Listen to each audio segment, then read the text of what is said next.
12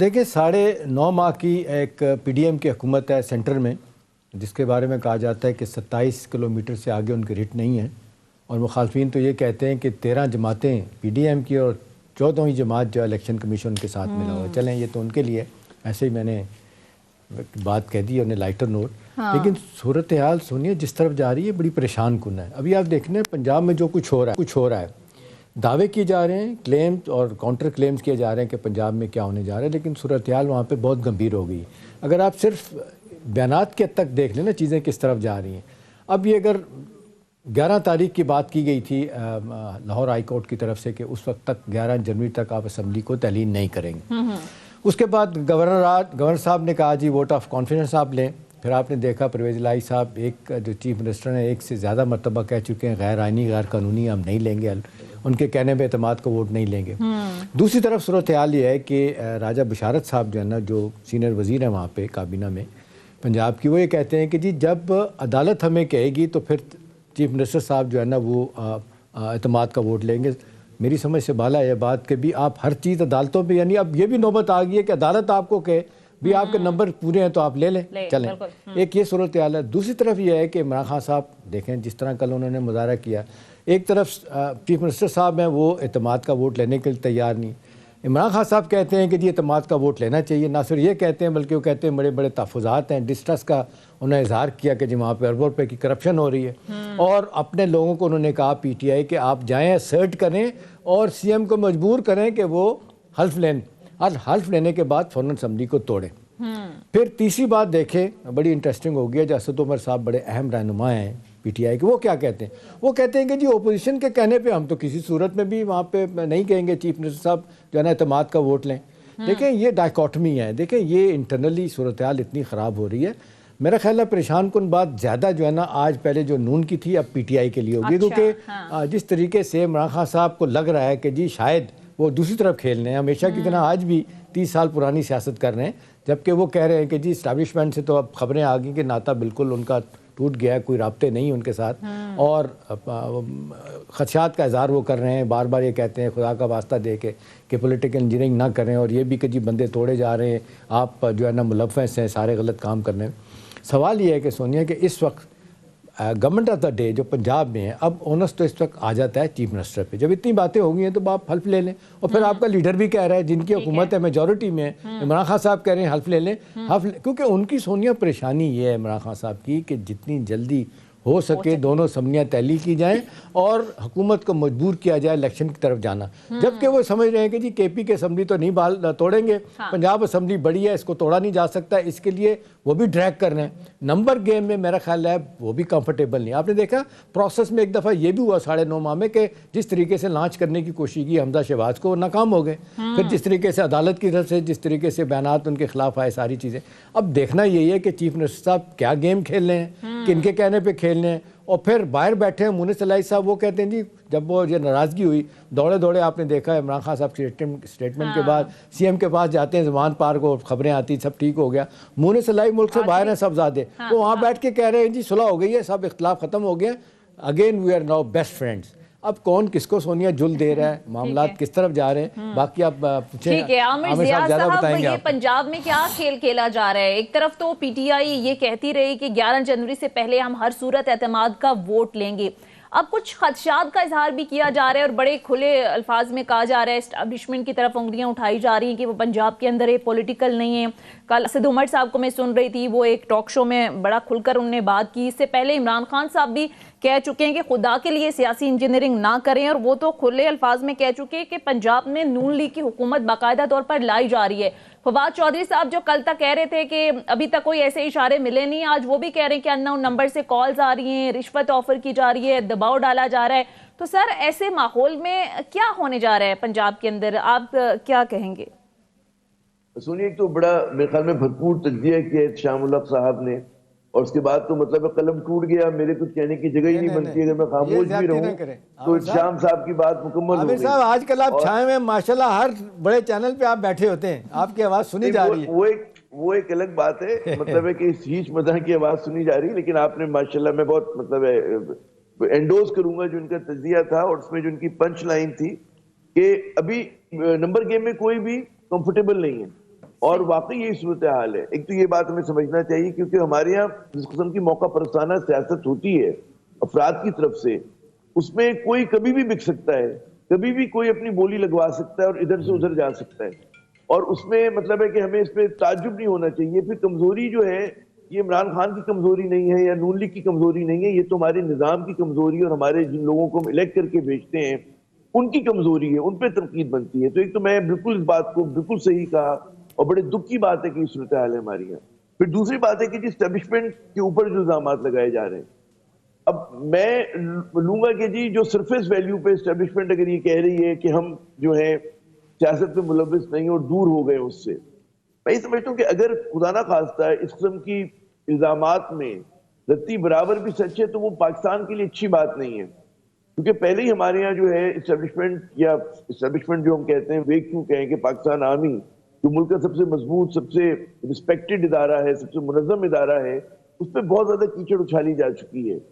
اور اب یہ وقت آ گیا ہے کہ under the command of the new army chief اب وہ اپنا جو اس کو وہ ایک تنازع میں گھری ہوئی اس تنازع سے نکلے، تاکہ فوج کا جو ادارہ ہے وہ پوری قوم کے لیے محترم ہونا چاہیے اور تنازع سے بالاتر ہونا چاہیے.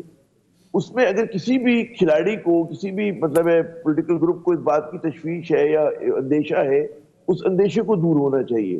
تو میرے خیال میں یہاں پر اگر یہ بات جو شام صاحب کی بات کو میں آگے بڑھاتے ہوئے کہ یہ اگر اس طرح کے الزامات لگ رہے ہیں تو اس سے ڈسٹنس کرنا. لیکن میں یہ بھی سمجھتا ہوں کہ دیکھیں Noon League is a very entrench party of Pakistan اور ان کے پاس پیسے کی بھی کمی نہیں ہے. ہمیں پتہ ہے ویلنگ ڈیلنگ میں پاکستان پیپلز پارٹی بھی ماشاءاللہ چیمپئن ہے. تو بعض اوقات ہوتا ہے یہ کہ مطلب ہے شرارت کوئی اور کرتا ہے اور الزام جو ہے وہ کسی اور پہ لگ جاتا ہے. ٹھیک ہے، تو بہت ساری چیزیں اور اس میں ظاہر کہ اگر نامعلوم نمبر سے تو سونی آپ بھی کال کر سکتی ہیں. اب جس طرح کا ڈیٹا آ رہا ہے تو ضروری نہیں کہ وہ ایجنسی ہی کے لوگ ہوں، وہ کوئی بھی ہو سکتا ہے. شام بھائی کرنے کل کو مجھے کال میں ڈر جاؤں گا کہ بھائی کس نے کال کر دیا. تو میں ذرا سا کیونکہ ذرا سا کنزرویٹو ہوں اس معاملے میں کہ بھائی ہمیں الزام لگاتے ہوئے سوچنا چاہیے اور اپنے اداروں کو کوشش کرنی چاہیے کہ متنازع نہ بنے. لیکن اداروں کا بھی کام ہے کہ چیزوں کو واضح کریں. اور اگر کسی کو امپریشن جا رہا ہے کہ جی because of engineering Noon League اس وقت ایک متنازع جماعت ہے، کریڈیبلٹی اس کے اوپر کوسچن مارک ہے، شریف خاندان پہ بہت تنقید ہے، اگر ایسا کرتے تو پاکستان کے لیے اچھا نہیں ہوگا. جی ٹھیک ہے. اچھا احتشام صاحب، اگر بالفرض ظاہر ہے پی ٹی آئی اور کاف لیگ نے مشروط کر دیا ہے اعتماد کا ووٹ لینا عدالتی فیصلے سے، عدالت بھی کہہ دیتی ہے کہ اعتماد کا ووٹ لیں، تو آپ کو لگتا ہے کہ آسانی سے لے سکیں گے؟ ان کے پاس نمبر گیم میں کمفرٹیبل لگ رہے ہیں آپ کو؟ سونیا صورتحال جس طرف جاری ہے شاید وہ یہ بات کہیں، لیکن میرا اپنا خیال ہے عدالت اس حد تک نہیں جائے گی، کیونکہ عدالت تو بار بار یہ کہہ رہی ہے، اسلام آباد ہائی کورٹ بھی، لاہور ہائی کورٹ بھی اور سپریم کورٹ بھی، کہ ہر چھوٹے بڑے مسئلے کو آپ لے کے ہمارے پاس آ جاتے ہیں. یہ پارلیمانی ایشوز ہیں، پارلیمنٹ میں جا کے حل کریں، پارلیمان میں حل کریں، اپنے جو صوبائی اسمبلی ہے اور فیڈرل اپنا قومی اسمبلی ہے اس کو مکمل طور پہ فعال کریں اور بڑے فیصلے وہاں ہونے چاہیے. میرا خیال ہے یہ ایک گیمبل کیا گیا ہے، یہ جو اسد عمر صاحب کہہ رہے ہیں اور جو فواد چودھری صاحب باقی لوگ کہہ رہے ہیں کہ جی عدالت کے کہنے پہ جو ہے نا ہم تیار ہو جائیں گے. ایک بات تو سمجھ آتی ہے کہ جس طریقے سے پی ایم ایل این ان کے لوگ ایکسپوز ہو گئے نا، ان کے پاس نمبر نہیں ہے. اگر نمبر 2-3 کا فرق ہے نا، وہ بات کہہ رہے ہیں رانا سرولہ 189 ہمارے پاس ہیں، 179 80 ہو جائیں گے، ٹھیک ہے نا. جبکہ دوسری طرف وہ 188 کی بات کر رہے ہیں، ٹھیک ہے. فواد چودھری صاحب بھی کوئی مسئلہ نہیں ہے. بات یہ ہے کہ 3-4 لوگ ان کے بھی باہر گئے تھے اور واپس آ کے پھر چلے گئے، وہ بندے نہیں ہیں. پلس یہ جو باتیں آ رہی ہیں جو جس کی طرف اشارہ کیا عامر صاحب نے بھی کہ جی اگر کالز آ رہی ہیں تو نہیں آنی چاہیے، کیوں آ رہی ہیں، کس کے کہنے پہ آ رہی ہیں. لیکن سونیا میرا اپنا خیال ہے کہ جب بار بار یہ بات کہی گئی ہے بغیر ثبوت کے نہیں بات کرنی چاہیے. میں یہ انفارمیشن کی بنیاد پہ آپ کو کہہ سکتا ہوں کہ جب یہ دوسری کورٹ ماڈرن میٹنگ ہوئی تھی ابھی چند دن پہلے، 2 دن ہوتی رہی، وہاں بڑا واضح طور پہ طے کیا گیا کہ جی نہیں، ہم نے نہیں اس میں شامل ہونا، ہمارا یہ کام نہیں ہے. یہ پولیٹیکل لوگوں کو اپنے مسائل حل کرنے چاہیے، کیونکہ کل جہاں پہ بھی اگین کوئی ان کو بریک لگتی ہے سیاسی طور پہ، کوئی معاملات جمود طاری ہوتا ہے تو پھر ہماری طرف آئیں گے. اب مسئلہ یہ کہ عمران خان صاحب ایک طرف تو یہ بات کہتے ہیں کہ جی ٹھیک ہے پولیٹیکل انجینئرنگ نہیں ہونی چاہیے، دوسری طرف وہ یہ بھی کہتے ہیں کہ جی انشور جو ہے نا وہ اسٹیبلشمنٹ کرے کہ عدلی الیکشن ہونے چاہیے. بھئی یہ اس طرح نہیں ہو سکتا. اب جب وہ بار بار بات آ رہی ہے کہ جی دیکھیں ایک لیگل طریقہ تو یہی ہے، آئینی طریقہ تو یہ ہے، غلط کریں، اختلاف کریں نہ کریں کہ 2023 میں الیکشن ہونے اکتوبر میں، آپ اس سے پہلے نہیں ہو سکتے، اب لگتا ہے نہیں ہوں گے، کیونکہ سب لوگوں نے کہنا شروع کر دیا. چوہی شجاع صاحب کہتے ہیں مجھے نظر نہیں آ رہے، ایون عمران خان صاحب کہہ چکے ہیں کہ مجھے جلدی انتخابات ہوتے نظر نہیں آ رہے. شاید انہوں نے اب یہ منترا بھی چھوڑ دیا، کیونکہ جس طرح مہنگائی مار شروع کیا انہوں نے اور جس طریقے حکومت کے پیچھے وہ پڑے ہیں، وہ آرام سے نہیں بیٹھیں گے. بیٹھنا بھی نہیں چاہیے. اپوزیشن کے لیڈر کے طور پہ وہ ٹھیک ہے، اپنے لوگوں کو وہ جائیں گے، موبلائز کرتے رہیں گے لانے کے لیے. لیکن ایک شخص یہ ہے کہ پنجاب کا یہ جو بحران ہے جس کی وجہ سے سونیا ساری چیزیں رک گئی ہیں، کوئی کام نہیں ہو رہا. اب دیکھیں رانا ثناء اللہ صاحب کو وہاں داخل نہیں ہونے دیا گیا. آپ لاکھ اختلاف کریں، وہ تو پھر جس طریقے سے وہ کہتے ہیں مجھے وہاں پہ گارڈز نے دیکھا اور ان نے آنے دیا، پھر ان کے خلاف کیسز کی بات ہے، وہاں ذرا سے ہٹتے ہیں تو ان کو پکڑ دگڑ شروع ہو جاتی ہے. عمران خان صاحب معذرت کے ساتھ وہ بھی آپ دیکھ لیں 2 ماہ سے 1.5 ماہ سے وہاں بیٹھے ہیں، زمان پارک میں یہاں نہیں آ رہے. ان کو بھی خطرہ ہے کہ جی گرفتاری ہو سکتی ہے، اور اوپنلی وہ کہہ رہے ہیں کہ مجھے نااہل لوگ گرفتار کرنے کی پوری سازش تیار کی جا رہی ہے. تو سوال یہ کہ سونیا کے ڈائلاگ والا معاملہ کیوں نہیں ہو رہا؟ یہ 2-3 راؤنڈز ہوئے تھے، آپ نے دیکھا اسحاق ڈار وہ ناکام ہوئے، پھر سیکنڈ ٹیئر کی لیڈرشپ دونوں طرف سے بیٹھی تھی، بات نہیں بنی. کیا بات ہے دنیا. ابھی دیکھیں امریکہ میں کیا ہوا ہے. امریکہ کے آپ دیکھ لیں کہ ہاؤس کے اسپیکر کے لیے وہ لگاتار 4 دن تک ووٹنگ ہوتی رہی، لگاتار وہ 11ویں 12ویں ووٹنگ میں جا کے اسپیکر ان کا بنا ہے. مطلب وہاں طے ہوا نا، ان کے مخالفین بھی بیٹھے ہوئے تھے.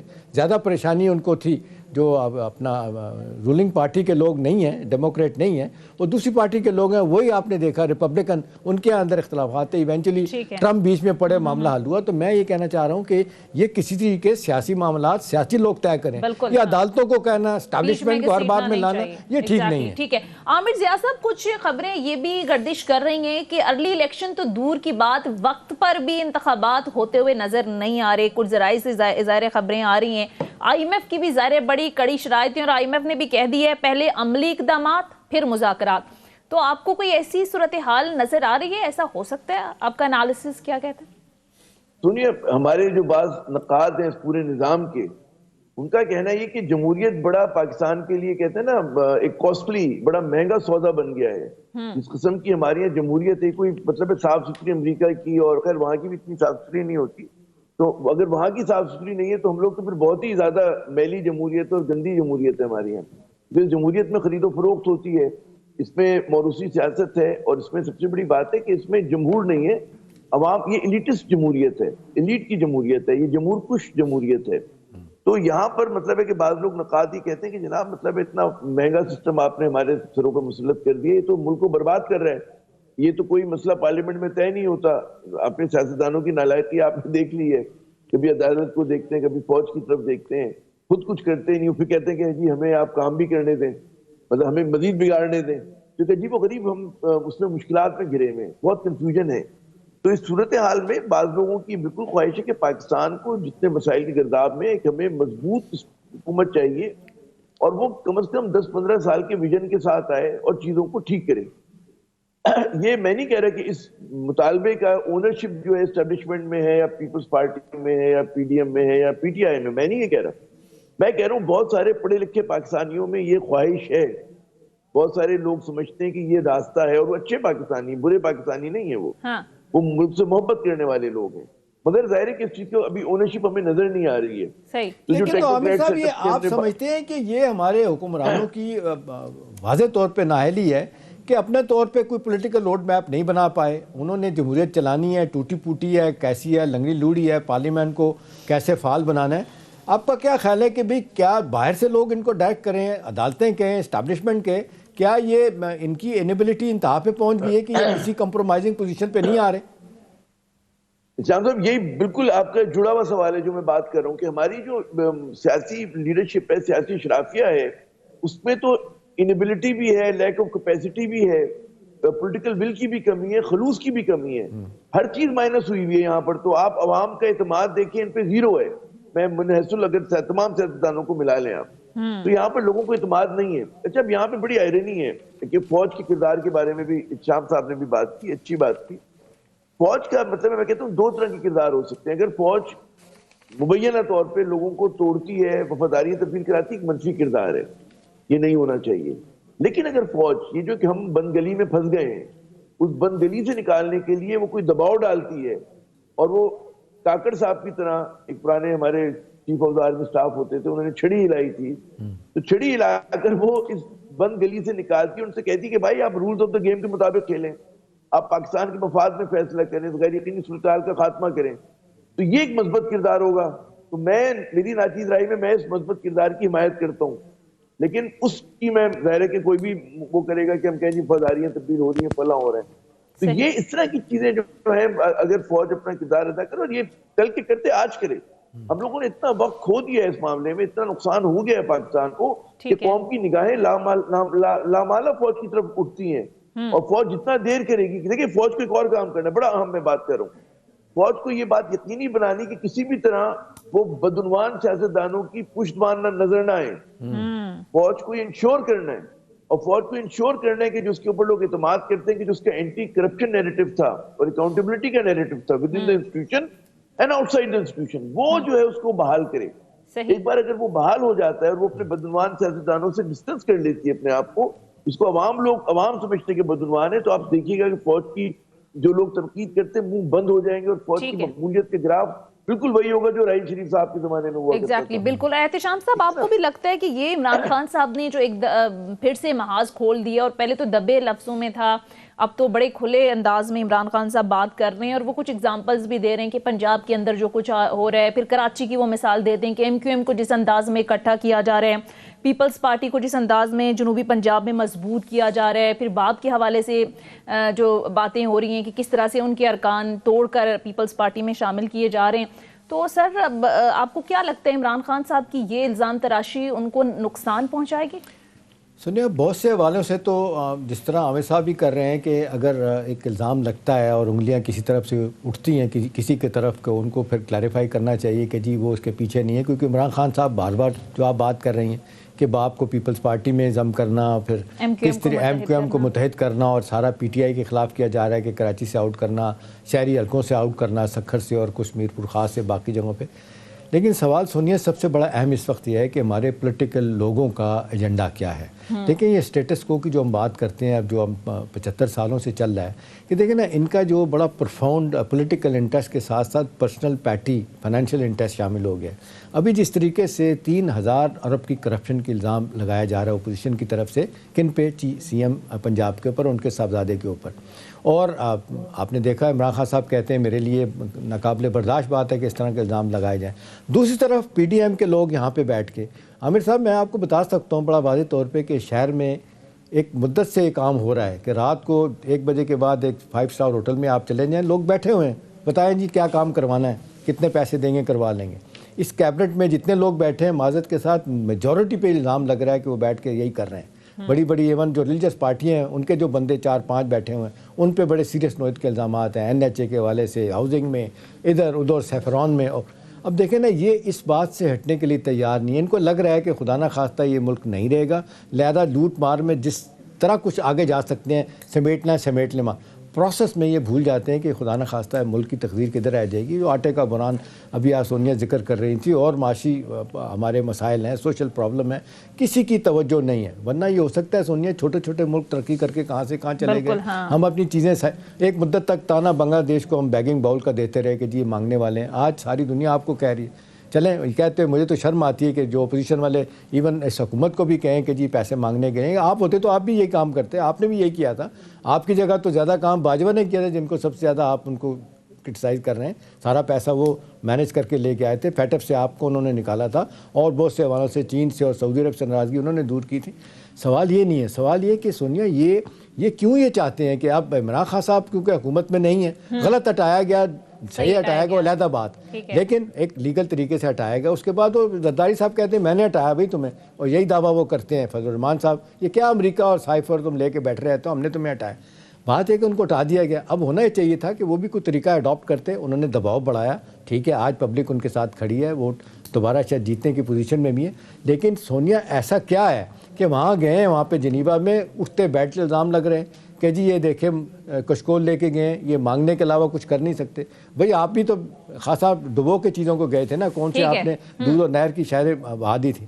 تو میرا خیال ہے یہ اب ایک الزامات کی اس سے نکلیں باہر، اور جو فوکس ہونا چاہیے کہ یار ملک کی تقدیر بدلے ہونی چاہیے. ایگزیکٹلی. ٹھیک ہے، مختصر بریک لیتے ہیں ناظرین، واپس آئیں گے. عامر ضیاء صاحب سے گفتگو کا سلسلہ جاری رہے گا. Stay with us.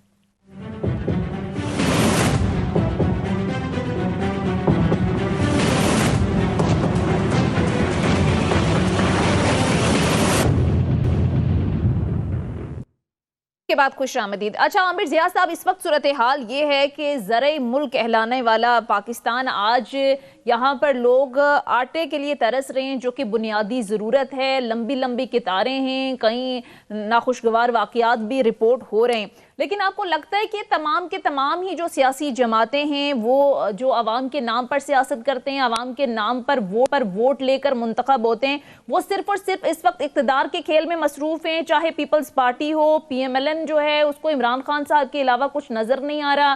Imran Khan صاحب جو 2 صوبوں میں ان کی گورنمنٹ ہے وہ اسمبلیاں اس وقت تحلیل کرنے میں لگے ہوئے ہیں. ایم کیو ایم ظاہر ہے بڑی ایک اسٹیک ہولڈر پارٹی ہے سینٹر کے اندر، وہ اب کراچی میں دوبارہ ریوائیو ہونے کی کوششوں میں ہے. یہی حال دیگر سیاسی جماعتوں کا ہے. تو سر صرف اقتدار کی رسہ کشی ہے، عوام کی کسی کو کوئی فکر نہیں؟ آپ کے سوال میں جواب ہے سونیا صاحبہ. بات یہ بالکل آپ نے درست کہا کہ مطلب ہے سنک نہیں ہے. عوام کے مسائل کچھ اور ہیں، دکھ درد کچھ اور ہیں، اور ہماری جو سیاسی ایلیٹ ہے، حکمراں اشرافیہ ہے، اس کے مسئلے مسائل کچھ اور ہیں. وہ کسی اور دنیا میں رہ رہے ہیں، وہ بلبلے کے اندر رہ رہے ہیں جہاں پہ حقیقی پاکستان کا کوئی ذکر نہیں ہے. ان کے پاس وافر مقدار میں آٹا ہے، وافر مقدار میں گوشت ہے، کسی بھی قیمت پہ وہ گوشت خرید سکتے ہیں، چاہے مرغی کا ہو، چاہے بکری کا ہو، چاہے بھینس کا ہو، جو بھی کرنا ہے. پائے بھی بنا سکتے ہیں. وہ بیرونی کہتے ہیں ممالک سے برآمد شدہ مشروب بھی پی سکتے ہیں جو کہ بہت مہنگے ہوتے ہیں. ہمارے شام بھائی کو پتہ ہے ان کے بارے میں. تو یہ تمام مسائل، ان کے مسائل جو ہیں وہ ہمارے اور آپ کے مسائل نہیں ہیں. وہ کسی اور دنیا میں رہتے ہیں اور ہم جو ہیں زمین کے باشندے ہیں. ایسی صورتحال میں بھی عامر ضیاء صاحب خبریں یہ آ رہی ہیں کہ 165 مرسیڈیز لگژری گاڑیاں امپورٹ کی جا رہی ہیں. تو اگر مذمت ہے، جرم ہے، یہ جرم ہے. اس وقت تو ان کو چاہیے تھا کہ یہ 1200 سی سی 800 سی سی کی گاڑیوں میں سفر کر رہے ہوں، موٹر سائیکلوں پہ سفر کر رہے ہوں. تو آپ اس سے اندازہ لگا سکتے ہیں نا کہ ترجیحات کیا ہیں ان حکمرانوں کی. اور یہ مسئلہ ہماری حکمراں اشرافیہ کا ہے. ان کے ماتحت چلنے والے تمام ادارے امپلوڈ کر رہے ہیں. کوئی ادارہ اپنا کام نہیں کر پا رہا. پارلیمنٹ قانون سازی نہیں کر پا رہی. صوبائی اسمبلیاں جو عوام کے دکھ درد پہ اس میں بات نہیں ہو رہی ہے. الیکشن کمیشن آف پاکستان پتہ نہیں کیا کر رہا ہے. ہمارے پی آئی اے، ریلویز، کسی بھی ادارے کا نام لیں جس کا عوام سے تعلق ہے، پولیس، جوڈیشری، کہاں پر عوام کے مسئلے حل ہو رہے ہیں؟ ہمارے سرکاری اسپتال. تو معاملہ جو ہے نکل چکا ہے ہمارے ہاتھوں سے. اور ان کو اندازہ نہیں ہو رہا کہ لوگوں میں، پڑھے لکھے پاکستانیوں میں، محنت کشوں میں جو ایک لاوا پکڑا ہے، جتنا غصہ ہے حکمراں اشرافیہ کے خلاف. ان کی مرسیڈیز سے مجھے خطرہ ہی ہے کہ کہیں اس پہ انڈے ونڈے نہ مارنے لگے بڑی گاڑیوں کے اوپر. اب میں کوئی اور لفظ نہیں کہہ رہا، لیکن کم از کم انڈے تو مارنے چاہیے ان پر. آپ کہتے ہیں کہ تیل نہیں ہے اس ملک میں، ہمارے پاس پیسے نہیں ہیں، ہمارا خزانہ خالی ہو گیا. آپ کس منہ سے آپ مرسیڈیز منگا رہے ہیں؟ آپ کے اوپر تو یہ ٹیکس لگائیں کہ جن کے پاس لگژری وہیکلز ہیں ان کا کوٹا آدھا کریں. 77 لوگوں کی اگر کابینہ ہے، ان کے پیٹرول فیول کا وہ آدھا کر دیں. آپ ان کو کہیں کہ جناب انوائے میں آپ جو ہے کیبلکیٹ میں سفر نہیں کریں گے، جلوس نہیں جائے گا گاڑیوں کا آپ کے ساتھ. آپ علامتی طور پر ساری قربانی آپ جو ہے سونیا صاحب آپ سے مانگ رہے ہیں، شام صاحب سے مجھ سے مانگ رہے ہیں، اور محنت کشوں سے مانگ رہے ہیں. خود کوئی قربانی نہیں دینے کے لیے تیار ہے، ٹیکس دیتے ہیں. تو یہ صورتحال کیسے چلے گی؟ تو بڑا مایوس کن صورتحال ہے اور بڑا لوگوں میں غصہ، اضطراب ہے. جی ٹھیک ہے. اچھا احتشام صاحب، اب آئی ایم ایف نے تو کہہ دیا ہے کہ پہلے عملی اقدامات پھر مذاکرات، لیکن بلومبرگ کی جو حالیہ رپورٹ ہے اس میں کہا گیا ہے کہ پاکستان 6 ماہ تک ڈیفالٹ کے خطرے سے بچ گیا. پھر ظاہر ہے گزشتہ روز ہونے والی جنیوا میں جو کانفرنس ہوئی اس میں بھی کافی ہمیں امداد ملی. سعودی ولی عہد کی جانب سے بھی پاکستان میں سرمایہ کاری $10 ارب مزید بڑھانے کا فیصلہ کیا گیا. تو آپ کو لگتا ہے کہ خبریں خوش آئندہ اکانومی کے لیے کسی حد تک صورتحال میں بہتری آئے گی؟ وہ سونیا، جو عامر صاحب پہلے بات کر رہے تھے نا کہ جو جس کو کہا جا رہا ہے چھوٹی گاڑیوں میں سفر کریں، تو آپ نے دیکھا محمد خان جنہیں جو 3 سال کے لیے ضیاء-ال-حق کے زمانے میں پرائم منسٹر بنے تھے، اور آج بھی کہا جاتا ہے کہ جی پاکستان کی تاریخ میں سب سے اچھے آنسٹ اور بندے تھے وہ محمد خان جنید. تو انہوں نے سب کو گریڈ 22 تک کے نا بڑے بڑے اداروں کے سربراہوں کو کہا تھا جی آپ 1000 سی سی کی گاڑی میں بیٹھیں گے. سونیا، صورتحال اتنی خرابی کی طرف جا رہی ہے. کہا جا رہا ہے کہ اگلے 15 دن کے بعد پیٹرول ہمارے پاس ختم ہو جائے گا، گاڑیاں سڑکوں پہ رک جائیں گی. امپورٹ کرنے کے لیے پیسہ ہمارے پاس نہیں ہے. اب تھوڑی سی سلور لائننگ اب جنیوا کانفرنس اور آئی ایم ایف کے حوالے سے تو ہے. دیکھیں جنیوا کانفرنس کے حوالے سے معذرت کے ساتھ لوگ غلط بیانی کرتے ہیں. رانا ثناء اللہ کا میں دیکھ کے بڑا افسوس ہوا کہ جی سارا کا سارا پیسہ گرانٹ ہے. نہیں ہے بھئی گرانٹ، یہ کنسیشنل لینڈنگ ہے. 90% عامر صاحب کنسیشنل لینڈنگ ہے، سافٹ لون کہہ سکتے ہیں ان کو. 10% یہ گرانٹ ہوتی ہے اس میں. اور معذرت کے ساتھ اسلامک ڈیولپمنٹ بینک سب سے زیادہ انٹرسٹ ریٹ چارج کرتا ہے سب سے زیادہ وہ چارج کرتا ہے اسلام کے نام پہ. تو لہٰذا یہ تو ہم بھول جائیں نا کنسیشن لینڈنگ. ہاں اگلا مرحلہ یہ ہوتا ہے کہ وہ آپ کو کہیں گے جی پلاننگ کمیشن کو کہیں گے جی آپ پروجیکٹ لے کے آئیں, یہ آپ نے جو ریہیبلیٹیشن کرنی ہے 3.3 ملین لوگ جو جس طریقے سے اپنے گھروں سے باہر نکل آئے ہیں, اجڑ چکے ہیں گھر, ان کے برا حال ہے, وہ کہیں گے جی پروجیکٹ لے کے آئیں 50% فنڈنگ آپ کریں 50% ہم کریں گے. تو اتنا آسان نہیں, لیکن بہرحال جس انداز سے 16.3 بلین ڈالر کی ہماری ڈیمانڈ تھی یا ہم نے اسیسمنٹ کی تھی, اس میں یہ 10-7 بلین ڈالر کی کمٹمنٹ پلیجز آ جانا بڑی بات ہے. ٹھیک ہے تھوڑے تھوڑے پیسے آئیں گے, انٹرنیشنل کانفرنس ہوئی ہے, ایسا نہیں ہے جو پچھلی کانفرنس کی طرح ہے کہ نہیں پیسے نہیں آئیں گے. 300 ملین ڈالر گوتریس صاحب نے مانگے تھے پاکستان کے لیے, UN کے سیکرٹری جنرل نے, نہیں آئے تھے. 73 بلین ڈالر سے زیادہ ملین سے ڈالر نہیں آدھے آئے تھے. اعلان ہوا ہے. اب دیکھیں اب یہ جو اعلانات ہیں یہ پازیٹیو ہیں, اس کا فائدہ ہوگا ڈیفینیٹلی, اور یہ بلومبرگ کی رپورٹ اور باقی رپورٹ فالو کریں گی. اب مسئلہ رہ گیا جو سائیڈ لائن پہ عامر صاحب ملاقاتیں ہوئی ہیں اسحاق ڈار صاحب کی, وہ پلان کر کے نہیں ہوئی, وہ بھی لوگ وہاں پہ آئے تھے جس طرح باقی فائنینشیل انسٹیٹیوشن کے نمائندے جنیوا کانفرنس میں تھے, IMF کے لوگ بھی تھے. اب انہوں نے کہا تھا کہ جی فار گاڈ سیک, جو کل انہوں نے انڈیکیٹ کیا تھا کہ جی ہم 9th اور 10th ریویو کو اکٹھا کر دیں گے,